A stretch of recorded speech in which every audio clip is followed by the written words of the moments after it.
Una pupunta tayo sa kanto, basta abangan natin sila. Oo, mauna kayo, baka tumiri ka pa. Hindi ka din. Umiyan mo lahat, sa mga mandali yung gari ng kumpara. Udak. Ito na, may lugar dito, ramdam ko.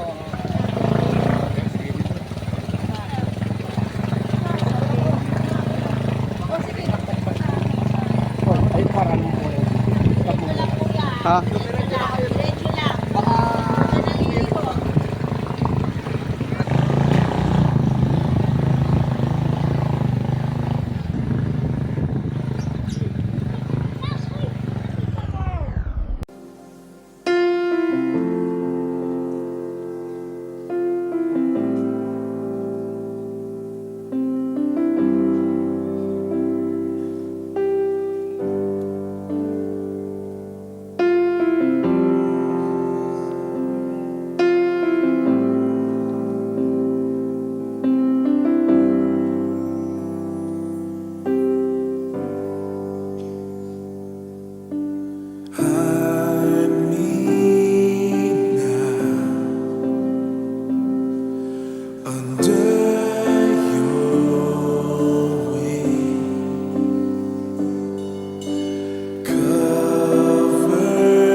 Dakilang Diyos at mapagpalang Ama, salamat po sa inyo sa hapong ito. Pinagtrabahan niyo kami sa aming paglalakbay, pupunta rin sa Lago, sa uling bunga, sa uling hantungan, ina. Salamat Panginoon sa magandang panahon.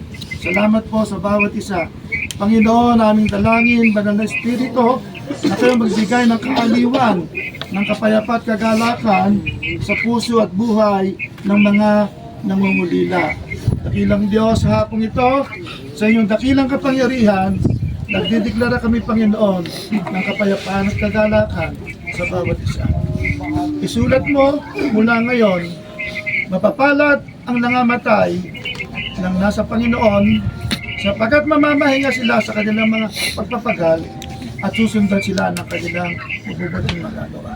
Sa pangalan ng Ama, ng Anak, at ng Espiritu Santo, God bless you all. Amen and amen.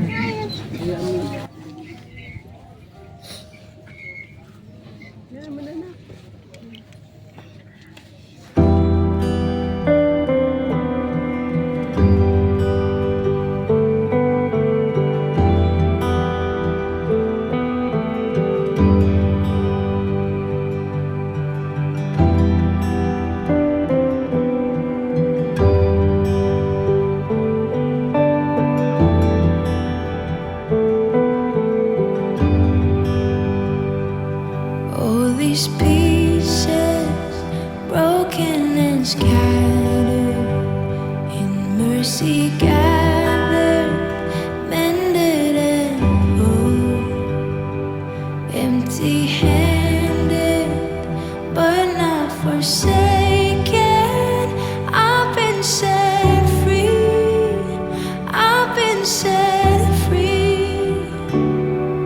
Amazing grace, how sweet the sound that saved a wretch like me. Ooh, I once was lost, but now I'm found. Was blind, but now I see. Oh, I can see.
kinala siya sa Panginoon bago siya hanggang sa bumina ng tuluyan ng kanyang physical body.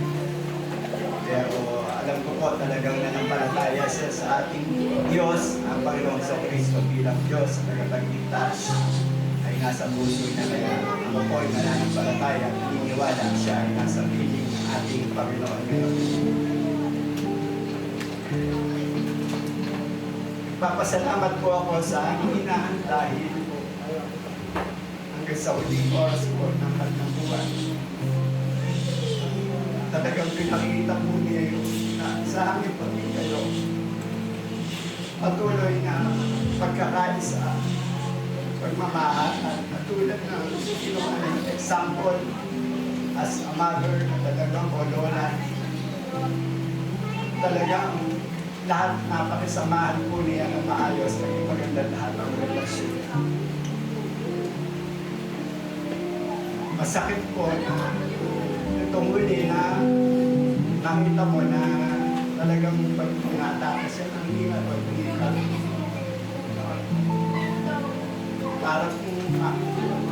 Parang pakaramdam ko parang ako bang awal sa sakit ng dibdib ko. Pero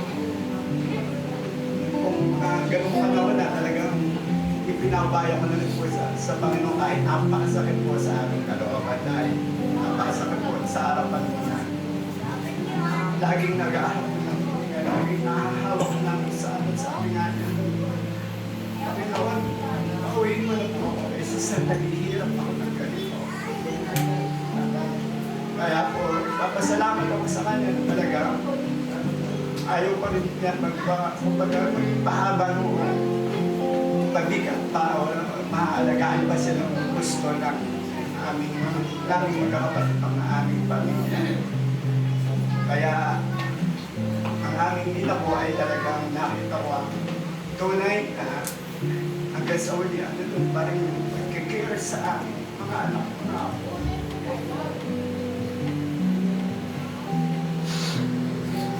Napakapagod po na mabalay pero talagang sa akin nga po ay lahat mga pagkakaplang sa ating buhay natin ng ating Diyos. Kaya talagang pinagkaloob na po namin sa nitong mga pwedeng araw. Kaya nagpapasalamat kami sa lahat po, sa buong pamilya po ng Velasco Flores. Nagpapasalamat po kami sa lahat ng mga pastors and kapatiran din po kapamilya namin, kamag-anakan lahat dito sa Kalupit ng iba pang lugar ng natin. Maraming salamat po. Una po, nagpapasalamat ako sa Panginoon sa mahabang pahiram na buhay na binigay niya sa aming lola. Tapos yung iniwan niyang napakaganda itong alaala sa aming mga apo. Kumbaga walang regret kasi talagang sinulit niya kami ng pagmamahal. Iniwanan niya kami ng magandang alaala. So kung tatanungin niyo po yung mga pinsan ko, mga anak niya, meron silang kanya-kanya silang kwento na talagang yung saya na iniwan ng ina is hindi mabubura. Pero sabi nga po, di ba, ang kamatayan ay hindi katapusan.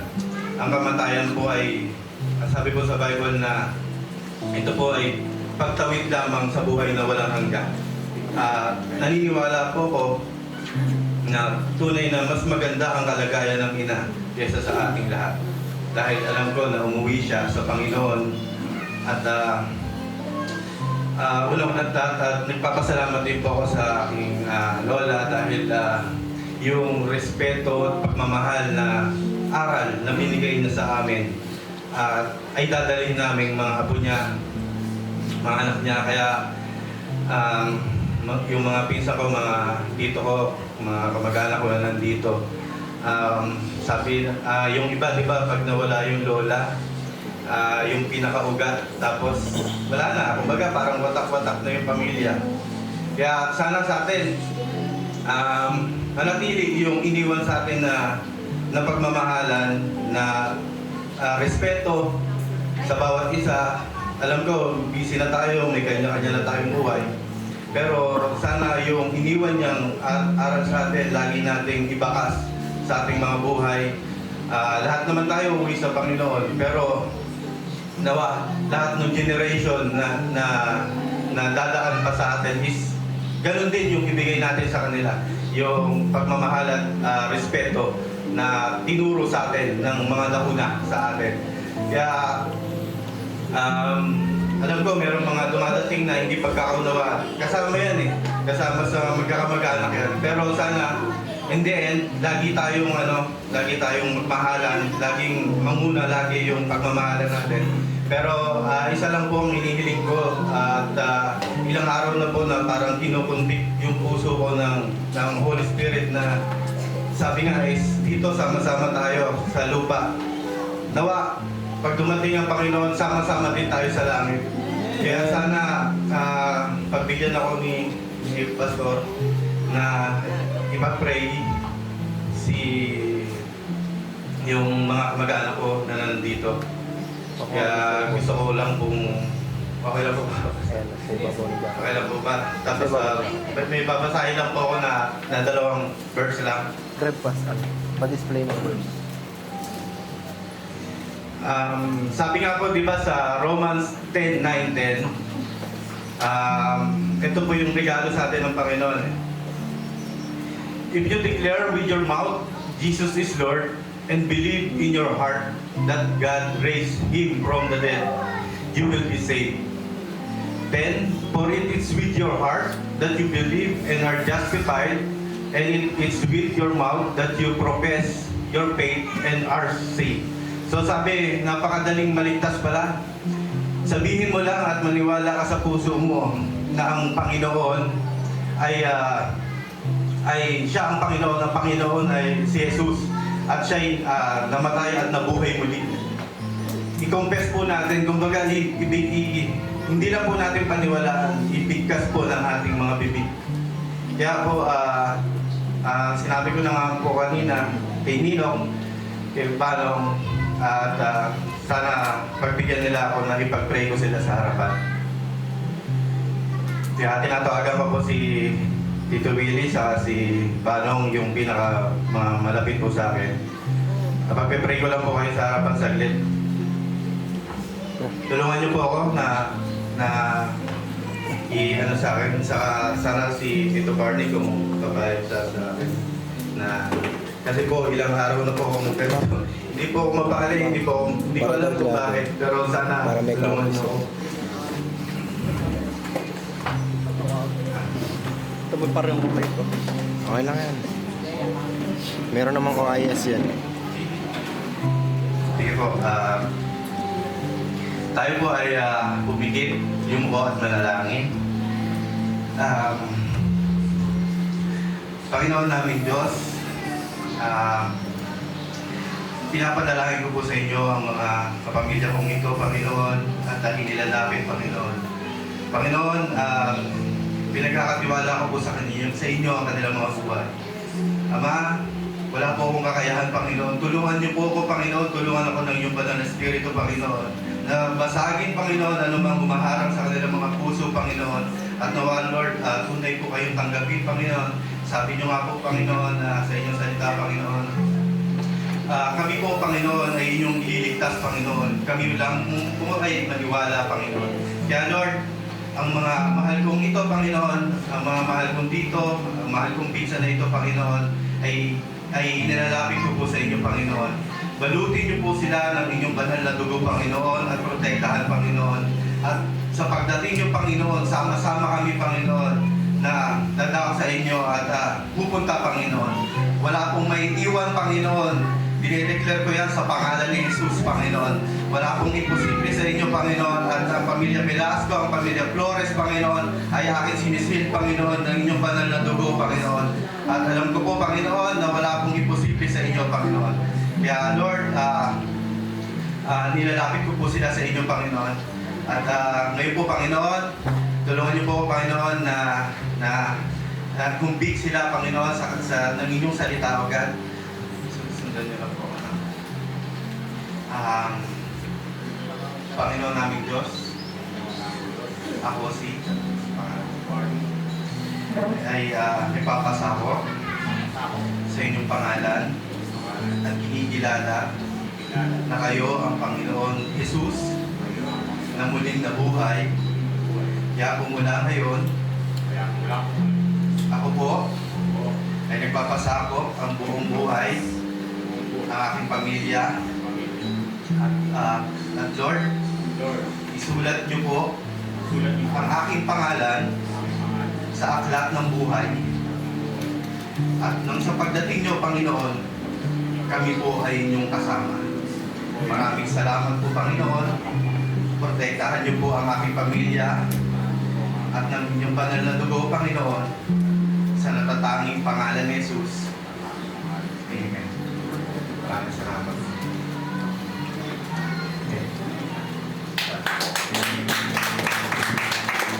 Salamat po.